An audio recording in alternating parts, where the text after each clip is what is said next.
Hello, this is Silly Walks, and today I'll be talking about Modern Warfare 3. Now, like many people, I watched the COD XP livestream last night, and there were a few things that grabbed my attention. Now, by the way, the gameplay you see in the background is just like a kind of highlight reel of all the games I played last night. I was playing the Nuketown 24/7 playlist, and that's probably the best I've played for quite a while. I was on fire, and I think the friend I was playing with could tell, because I was almost completely silent, which is what I do when I'm trying to concentrate and I'm in the zone. There's nothing else but the game in my mind, apart from the odd expletive that I let loose when I didn't get my chopper gunner, but you know, that's the way it goes. Now, I love Nuketown purely because it's such a small map. You get so many encounters, it's fast, it's furious, you're often shooting people, and that's what it's all about. Now, back in Halo 3, I made a map called Parody, and that was just essentially a box. There's no obstacles or anything, no cover. You just spawned on the edge. I think there's only like 12 spawn points. And wow, it was fast, intense, and you were constantly shooting people. That's the kind of gameplay I like. And that's why I try and separate myself from the Battlefield and Call of Duty argument. It's more like a war, really, because it gets pretty abusive if you look in the comments online, but never mind. I mean, I was on Team Deathmatch last night talking to a few people, and I let loose that I really look forward to Modern Warfare 3. I was really excited about it, and then I got this massive backlash. People were saying that it's going to be the most sophisticated game of all time, Battlefield 3, and people who don't want to play it are probably mindless 5-year-olds with ADHD, and I don't think that was really a fair comment. I'm a casual gamer. I like to chill out, and Call of Duty suits my way of playing. And if I enjoy Call of Duty, I will bloody well play it. Now, I've played Bad Company 2 before, and I did appreciate that it's a fantastic game. I can tell it's got way more features than Call of Duty, but for me, it was a bit slower paced, more strategic, and you really have to think about where you are on the map. Now, that's not really why I play games. I enjoyed it, but I felt a bit mentally knackered after a while. I'm not a very cerebral gamer, and I kind of went back to Call of Duty after a while just because I like mindless shooting. That's why I play shooters, and I think that's why Call of Duty is more popular in general, because people don't like to think when they're playing, and if that's the way they have fun, that's fair enough as far as I'm concerned. Plus, it was kind of ironic that the people who were slagging off Call of Duty last night just happened to be playing Black Ops at the same time. Go figure that one out. But never mind, I'll be buying both, and I look forward to both games as well. Now, I recommend you buy them both. I mean, if you buy one and not the other, you'll be missing out on some great experiences. Anyway, I think the main reason why people are slightly unenthusiastic about Modern Warfare 3 is that it looks like it's going to become Modern Warfare 2.5, and to be honest, that's how I felt when I first saw the gameplay from E3. I think it uses exactly the same game engine. The graphics look the same. It just looked like an extension of the old game. But then I thought to myself, if Modern Warfare 2 didn't have the flaws that it did, I would probably still be playing it today, and would quite happily play it for a long time. So I'm just pleased that the new game is taking out the flaws of the old game, giving us some new weapons and kill streaks to play with, and then putting some more focus on the gunplay. I think that's all they needed to do.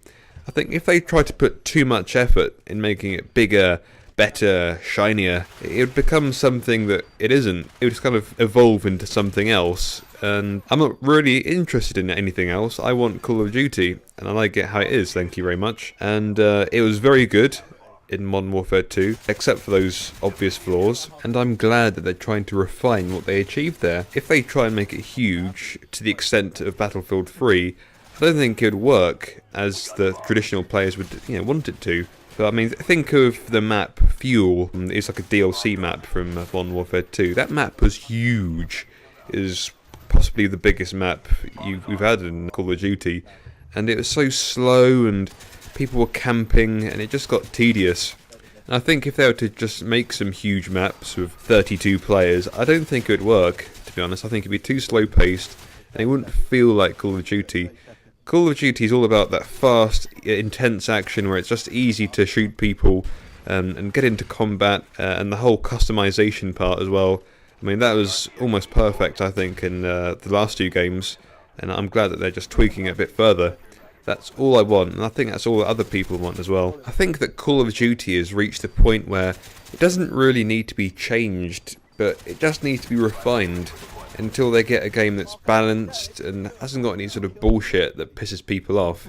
Once they achieve that, I don't think they need to make any more games, but I know they will, of course, because that's Activision. They want to make money and they're going to keep releasing games year after year. The thing is, I don't want a radically new game. I don't want a game that revolutionises the way that we play Call of Duty. All I want is a perfected Modern Warfare 2, really. So if we do get Modern Warfare 2.5, that is balanced and gives minimal opportunity for exploitation, then that's good enough for me, and I would happily play that same game for years until I find a better substitute. I don't really want anything else other than new maps, new guns, new kill streaks, and new equipment.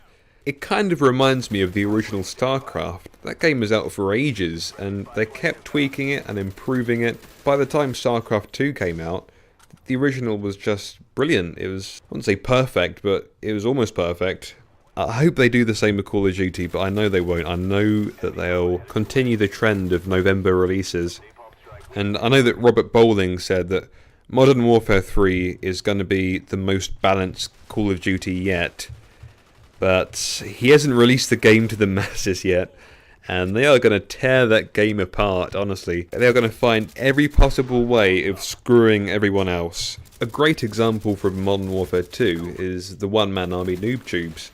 It took quite a long time for people to figure that one out, but I guess that one day someone just tried it out and found it was pretty easy to use to get lots of kills, and then I guess it spread from there really. And I know that Wings of Redemption put a video up of him getting like 100 kills with noob tubes. So I hope that it's the definitive Call of Duty and that they absolutely nail it. That'd be wonderful. It won't be the case. They will make lots of mistakes, there'll be lots of things to mend, but that's just the way things go with games. Now, one thing I did find interesting in the reveal in multiplayer was the support strike package. I found that very interesting, that these streaks, they weren't really streaks as such, they're more rewards. They could keep going even after you died, and it kind of made me think, perhaps there are better ways of rewarding people than kill streaks. I mean, the word streak itself causes people to camp. I mean, in order to keep a streak going, you have to die. You become afraid of dying, or your kill streak becomes reset to 0. Perhaps, instead of resetting it to 0, they could just say a death might take away 2 from your kill streak. So say you're going for a Predator missile, which is 5, you get 4 kills in a row, then you die, that takes you down to 2. Then you've got to get 3 more kills. I think that would make people a lot less paranoid about dying, and a lot less campy.